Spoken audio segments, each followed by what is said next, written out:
जय हिंद दोस्तों, स्वागत है आपका हिंदुस्तान स्पेशल न्यूज में। आपका उम्मीद करता हूं आप खुश और स्वस्थ है। दोस्तों आइए दिखाते हैं पाक मीडिया की एक और लेटेस्ट डिबेट, जिसमें कैसे ये पाकिस्तानी बौखलाए हुए हैं, क्योंकि अभी अमेरिका का दबाव, इधर से तालिबान की सपोर्ट करके ये पूरे विश्व से अस्त व्यस्त हो चुके हैं। और दूसरा ये दोस्तों, अभी पाकिस्तान ने अपने डॉक्यूमेंट्स दिखाए हैं जो आगे IMF के आगे लोन लेने के लिए, वो थे CPEC के डॉक्यूमेंट्स। और CPEC एक ऐसा प्रोजेक्ट था जो चाइना चाह रहा था कि इसको हम हमेशा से अपने गोपनीय हित तरीके से ही रखेंगे, लेकिन अभी पाकिस्तान को पैसों की बहुत ज्यादा जरूरत है, क्योंकि इनके पास खुद के कुछ सोर्स है नहीं। तो इस CPEC के डॉक्यूमेंट्स को दिखा के IMF के सामने इधर चीन को भी नाराज कर लिया इन्होंने, क्योंकि CPEC पे इनकी एक मीटिंग हुई थी, उसमें बात हुई थी कि ये जो डॉक्यूमेंट्स है CPEC को लेके, ये डॉक्यूमेंट्स आप कभी भी किसी के सामने डिस्क्लोज नहीं करोगे। जबकि पाकिस्तान को अभी लोन के लिए IMF के सामने डॉक्यूमेंट्स दिखा दिए इन्होंने, CPEC का प्रोजेक्ट दिखा के लोन लेने के लिए। तो दोस्तों देखिए ये डिबेट, इनके कटोरा खान की कोई इमेज ही नहीं है कहीं भी, जबकि इसने CPEC के डॉक्यूमेंट्स दिखा के पता नहीं क्या अपने आप को लोन लेने के लिए क्या साबित किया है। तो दोस्तों देखिए डिबेट, और डिबेट में लास्ट में आप देखोगे IPL पे कैसे ये पाकिस्तानी बरस पड़े हैं और भारत को भला बुरा कहने लग गए हैं। तो दोस्तों देखिए डिबेट, और उससे भी पहले आपसे रिक्वेस्ट करूंगा, अगर आप मेरे चैनल पे नए हैं तो मेरे चैनल को लाइक, शेयर एंड सब्सक्राइब जरूर करें। दोस्तों जय हिंद, वंदे मातरम, भारत माता की जय। दोस्तों कौन सा कैपिटलिस्ट मुल्क घर बैठ के तो आप पैसे लोगों को देते रहे हैं? अच्छा ये बताए, बताए ना, वो कैपिटलिज्म रह गया वहां पे। भट्टी साहब क्या करने आ रही है? देखें, उन्होंने पाकिस्तान ने एब्सोल्युटली नॉट कहा, उसकी वजह से हमें सख्तियां बर्दाश्त करनी पड़ी। उन्होंने रशिया को अप्रोच किया, नहीं किया। मेरी इतला है कि दोबारा वो ड्रोन हमले और एयरबेस की बातें करेगी और डराएगी।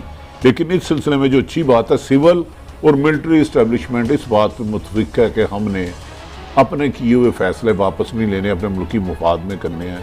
लेकिन सुना है वो ये धमकी दे के आई है, उससे पहले सफ़ीर अमेरिकन किसी को मिला और उन्होंने कहा वरना हम ये करने लगे हैं, फैटम में आपका नाम भी नहीं निकलेगा। आपको अपने पाँव पे खड़े होने की, अपनी मुल्क की खुद मुख्तारी के फैसले की कीमत देना पड़ेगी।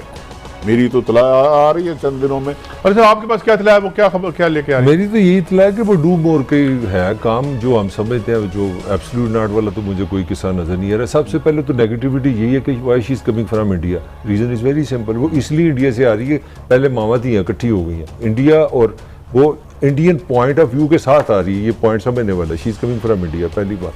दूसरी बात है कि पाकिस्तान की असेसमेंट ये थी कि हम जो तालिबान के साथ जो एक मुल्क में चेंज आई है, तो पाकिस्तान क्योंकि हम शायद दुनिया हमसे मिलके इस मसले को हल करेगी।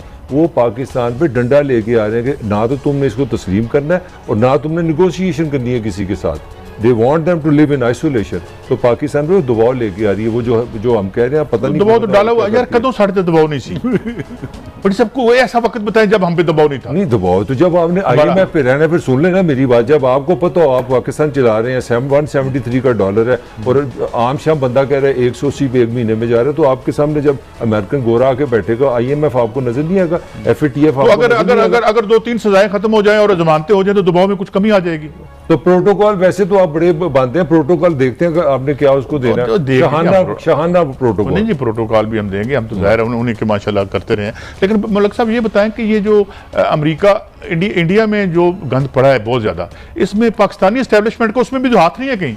नहीं काजी साहब, आप सारा कुछ हमारी एजेंसियों ने जाके मोदी को तो वही प्लांट कर दिया। मैं एक बड़ा पर्सनल कमेंट करना चाह रहा हूँ। मुझे ये समझ आई, मैं दुनिया का शहरी तो होना जो भी हूँ, मुझे लगा कि दुनिया जो अभी तक पैसे के साथ घूम रही है, मोहब्बत कहीं नहीं, इंसानियत कहीं नहीं, कि हमारा जितनी भी स्टेट्स हैं ये सारी अपनी मुफाद और अपनी ताकत के लिए काम करते हैं। इंडिया का जो फेस है, जो भी हमने डिस्कस किया, वो अमेरिका को, यूरोप को, वेस्ट को कभी नजर नहीं आया। कश्मीर का कभी जिक्र नहीं यार, इंडिया अच्छा असद उमर इस्लामोफोबिया का। आप मुझे बताएं, सऊदी अरब को जो इस्लामी ममालिक है, उन्हें पाकिस्तान याद है?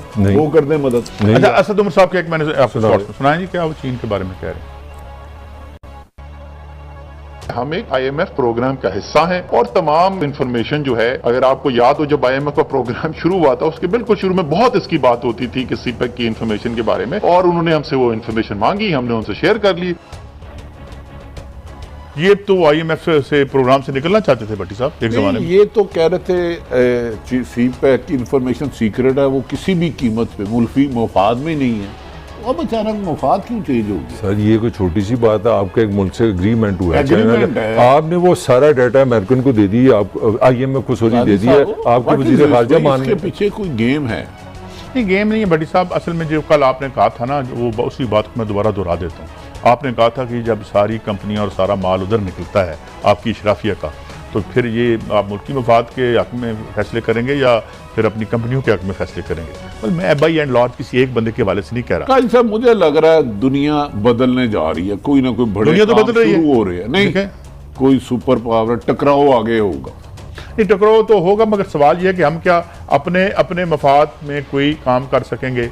हम अपने अपने मफाद में फैसले ले सकेंगे? इन हालात में नहीं, इन हालात में ये बड़ा मुश्किल है, लेने पड़ेंगे, वरना फिर जो है ये सियासत भी। पाकिस्तान की सपोर्ट एक एज ए स्पोर्ट्समैन की है, उसने बड़ा तनकीद किया। आपको और वो पता है, ग्रेट क्रिकेटर में आता है। आपको पता है माइकल होल्डिंग ने इस सारी जो स्लीज है और ये जो डर्ट और ये जुए का पैसा है और सब कुछ उसने इनकार कर दिया, मजीद वो कमेंट्री नहीं करेगा अपना करियर, उसने भी खत्म कर दिए। उसने कह दिया मैं आज से मेरा करियर ओवर है। नहीं वो इतना समझ डाल दिया इन्होंने, सारा गेम ही पैसे की। आप देखे ना इंडिया का जो तमाशा उन्होंने लगाया, इंडिया की फिल्म इंडस्ट्री काला धन सफेद कर लो, इंडिया की जो IPL जो है वहां पे जो क्रिकेट का बेड़ा गर्क कर दिया आपने, स्पोर्ट्स का हुस्न खत्म कर दिया है। तो हम देख, मैं I was a sports freak, यकीन कीजिए मुझे नहीं याद मैंने अब कब मैच देखा, उसकी वजह ये यार पता ही नहीं होता। काजी साहब दुनिया की तारीख में 2 खेलें ऐसी हैं, पाकिस्तान और इंडिया की हॉकी, पाकिस्तान और इंडिया। अरे हॉकी की क्या बात, क्रिकेट में आपको ये वर्ल्ड खबर देने लगा हूं, जो पिछला मैच हुआ है ना पाकिस्तान और इंडिया का इंटरनेशनल मैच, वो दुनिया की तारीख देखिए की सबसे ज्यादा व्यूअरशिप आई है। तबाही IPL की है। तमाम क्रिकेट के माहिरीन कहते हैं जब से IPL आया है ना, इसने क्रिकेट को सियासत की नजर और साजिश की नजर करके सियासत नहीं, पैसा। एक मिनट बड़ी साहब, बस एक बड़ा सादा सा सवाल है, दो करें। जिस इदारे में, पार्टी में कहीं जहां 2 नंबर पैसा घुसा है उसने अंदर वो कख नहीं छोड़े। एवरी ब्यूटी, एवरी हुस्न उसका, आपने अगर सियासत में पैसा डाला तो आपको फिर यहाँ पे कब्जे ग्रुप मिल गए, आपने स्पोर्ट्स में पैसा डाला तो स्पोर्ट्स का बेड़ा गर्क हो गया। मैंने शहनाज शेख साहब से एक दिन कहा आप कहाँ गए हमारे, मैंने उनसे वो फिल्म इंडस्ट्री का भी जिक्र कर दे, उसमें भी पैसा की इंडस्ट्री खत्म हो गई, बेड़ा गर्क कर। आपने मुल्क में रिश्वत डाली तो मुल्क तबाह हो गया, अल्लाह रहम करे किस हाल पे आ गया पाकिस्तान। ये काजी साहब मुझे बताएं, इस मुल्क में करप्शन कब हो सकती है हमारी जिंदगी में, पॉसिबल है? अच्छा एक खबर मैं और दे दूं, अभी भी मुझे पता चली है कि वो जो चंद ग्राम उससे नशे की चीज निकली थी उस पर ऐसे चार्जेस डाल रहे हैं कि उसे 21 साल तक सजा हो सकती है, ये शाहरुख खान के बेटे को। अब आप गौर फरमाएं और साथ फिर याद रखें कि वो जो गौतम अदानी है जिसके एयरपोर्ट जो कि सबसे बड़ा मोदी का पार्टनर, उस पार्टनर के अलावा उसका जो उसका फंड यानी क्या कहते हैं उसका बैंक रोल करने वाला, उसको 2000 करोड़ की ड्रग्स जो हैं उस पर उन्होंने उसको हाथ नहीं डाला, मगर इसको अंदर करने लगे हैं।